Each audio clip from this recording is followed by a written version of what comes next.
L'argent. Vérité originelle, illusion matricielle et pouvoir créateur. Texte de Stéphane Thomas Berbudo. L'argent. Peu de mots déclenchent autant d'émotions contradictoires dans l'esprit humain. Il attire, il repousse, il fait rêver, il effraie. On le juge comme cause de tous les maux ou comme clé de toutes les libertés. Mais sa véritable nature est bien plus subtile et ancienne que l'histoire que nous raconte la société. Ce que nous appelons aujourd'hui argent n'est que l'ombre déformée d'un principe énergétique primordial. Petit 1. Origine cosmique du concept de valeur. Bien avant les billets, les pièces ou les chiffres sur écran, il existait dans les civilisations libres un principe universel, l'échange de valeurs vibratoires. Dans les sociétés galactiques, on ne paie pas, on reconnaît la valeur de ce qui est reçu et on l'équilibre en retour par un autre flux matériel ou immatériel. L'argent originel n'était pas un objet, mais une onde de gratitude matérialisée, un échange énergétique qui conservait la mémoire de l'intention pure. La richesse n'était pas mesurée en quantité, mais en harmonie de circulation. Celui qui faisait circuler beaucoup de valeurs vivait dans l'abondance sans jamais posséder au sens terrestre. Quand l'humanité terrestre a été capturée par le système de contrôle matriciel, ce principe a été inversé. Petit 2. La déviation matricielle. Le système de la Terre a remplacé l'échange libre par une monnaie artificielle contrôlée.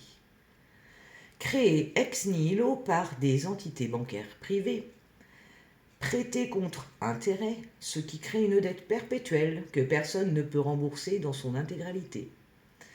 Indexée sur la rareté et la compétition, alors que la valeur naturelle repose sur l'abondance et la coopération.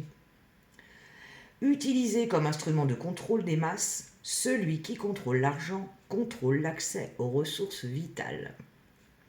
Dans ce cadre, l'argent n'est plus un fluide libre, mais une laisse énergétique. Chaque billet, chaque transaction électronique porte un codage fréquentiel qui relie l'utilisateur à la matrice économique et à ses lois de limitation. Petit 3. La vérité vibratoire, l'argent est une énergie neutre. Malgré la distorsion, il est important de comprendre. L'argent en lui-même n'est ni bon ni mauvais. C'est un amplificateur d'intention. Entre des mains conscientes, il peut redevenir un outil d'expansion, et entre des mains corrompues, il amplifie la destruction. Dans les archives, on retrouve cette loi simple. L'argent ne fait que révéler l'état vibratoire de celui qui le manipule. Situé dans la peur de manquer, il devient instable et fuyant. Situé dans la gratitude et l'ouverture, il circule et se multiplie. Si tu l'utilises pour servir, il devient porteur d'un champ énergétique régénérateur. Petit 4. Pourquoi la matrice veut que tu le méprises ou que tu le désires trop? Deux pièges sont tendus simultanément. 1. Le rejet de l'argent. Idée que l'argent est sale, corrompu, incompatible avec la spiritualité. Résultat, tu te coupes de la possibilité de l'utiliser consciemment comme outil de création. 2. L'avidité de l'argent. Idée que la valeur d'un être dépend de ce qu'il possède. Résultat, ton énergie se détourne de ton essence pour se fixer sur la peur de perdre ou le désir d'accumuler. Dans les deux cas, la matrice gagne. Tu es en réaction face à l'argent, jamais en maîtrise. Petit 5. Réhabiliter l'argent comme une énergie de vie. Pour libérer l'argent de ces chaînes matricielles, il faut le recoder. Purification énergétique. Visualisez chaque pièce, billet ou somme numérique comme un flux de lumière dorée lavant toute programmation de dette ou de manque. Reconnexion à la gratitude. Associez chaque transaction à une reconnaissance authentique de valeur pour toi et pour l'autre. Circulation consciente. Éviter l'accumulation stérile et faire circuler vers ce qui élève, nourrit, protège, inspire. Plus tu utilises ton argent pour créer du vivant, plus il t'en revient. Petit 6. L'argent est ta mission d'âme. Dans le langage des mondes libres, l'abondance n'est jamais un but, mais un sous-produit de ta mission accomplie. Si tu es aligné avec ce que ton âme est venue transmettre, les opportunités financières apparaissent naturellement. Les ressources arrivent souvent de façon improbable. Les blocages matériels se dissolvent car l'univers soutient le flux qui serve la vie. Le véritable secret est là. Tu n'es pas censé courir après l'argent. Tu es censé rayonner ce qui attire les ressources nécessaires. Petit 7. Les codes galactiques de prospérité.